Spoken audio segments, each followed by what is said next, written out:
And you know, I had seen him on campus, but I didn't like his wardrobe back then.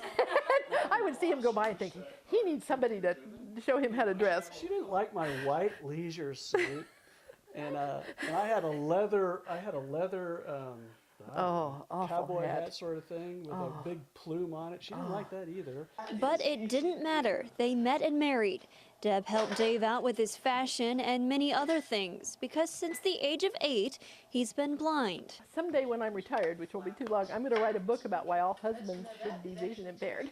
Because there are so many. I just keep a list of all the good things about having a husband that doesn't look at me and says, gee, you're getting old. With one less sense, it meant traditional expectations for gender roles in the home were thrown out. In our household, it was never, well, men do this and women do that. It was, you do what you can do. What's your ability, that's what you do. That's what their children grew up learning too. Dad can do this, then we should be able to do it. So he was always there. He may not have played as much baseball. I was the one that took him out and had the baseball launcher and, you know, did a lot of the athletic stuff with him. He was always the loudest guy in the stands, you know, making it to their games and cheering for him. He was so positive.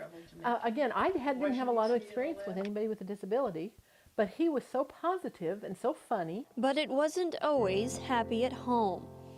Our first child was born in '84, named Jacob, and we did lose him to cancer when he was 3 years old. He had the same condition that Dave was born with, and in Dave it only caused blindness, but for Jacob it caused a brain tumor. But it was long enough to have him and know that we could never picture a life without children. They adopted 4 children, each who were considered to be special needs. If it hadn't been for Jacob, I don't know if we would have known how important children were in our lives. But after having him, we just couldn't even imagine going on without other children. So we were blessed with 4 more. And 4 grandchildren, well, 3 grandchildren, 1 on the way. Back then, it was a controversial thing to do. We had people, even people that loved us in our families, that said, why aren't you putting her in an institution? Why would you adopt a child like that? But now, thanks to legislation and a different overall perspective, those with disabilities are able to fully live their lives. Everybody's got something to give back. Everybody has abilities. Everybody has things that they're good at and things that they can do. And people have finally come to realize that, especially, I think, in Kirksville. I think we've got an exceptional community that way. And through the changes and challenges of a lifetime, Deb and Dave's love for each other remains. I think going through the loss of a child early on in our marriage, they say that couples either get stronger together or grow apart because you go through a trauma like that.